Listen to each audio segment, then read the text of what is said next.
दर्द दिल रखने वाले लोग हैं, इस कार खैर में हिस्सा ले रहे हैं।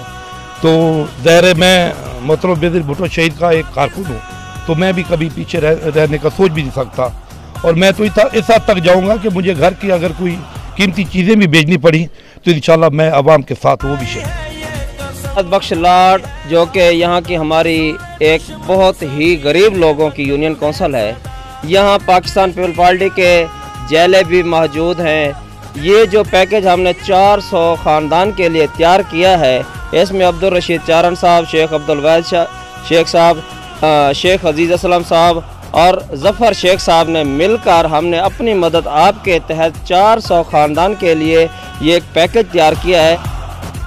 मैं गली गली गया हूँ, मेरे साथ मुख्तलिफ दोस्त हैं मुख्तलिफ पार्टियों के, PTI का निशान रखने वाले भी है, मुस्लिम लीग नून का निशान रखने वाले भी है।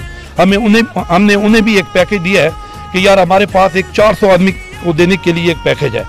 तो यूसी बहुत बड़ी है, हमारी यूसी जो है ना 90% मजदूरों पे जो है ना उनका है इंसार मजदूरी पे, तो वो अक्सर छोटी मजदूरी करने वाले लोग हैं अपने घरों में बैठ।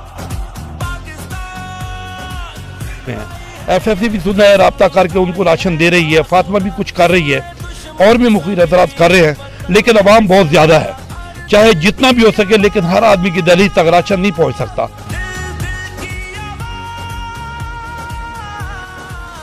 पहुँचे अगर यही पाबंद कर देती मुतलका इदारों को, अगर मुतलका साहिब हैसियत लोगों को कि आपने यकीनन गरीबों की मदद करनी है, तो एक बेहतर तरीक़ाकार होता। लेकिन ये अल्लाह ही जाने कि हमारे मुल्क के लीडरों ने हमारे मुल्क को कहाँ पे मुरझाना है। साहिब इक़दार लोगों से कम मुझे मोहतरमा का एक जाला होने की हैसियत से मुझे नहीं उम्मीद कि गरीबों के मसले हल करें। लिहाजा हम सब दोस्त मिल के कोशिश, एक छोटी सी कोशिश कर रहे हैं कि हम कहीं ना कहीं मोहतरमा की याद को ताज़ा करें।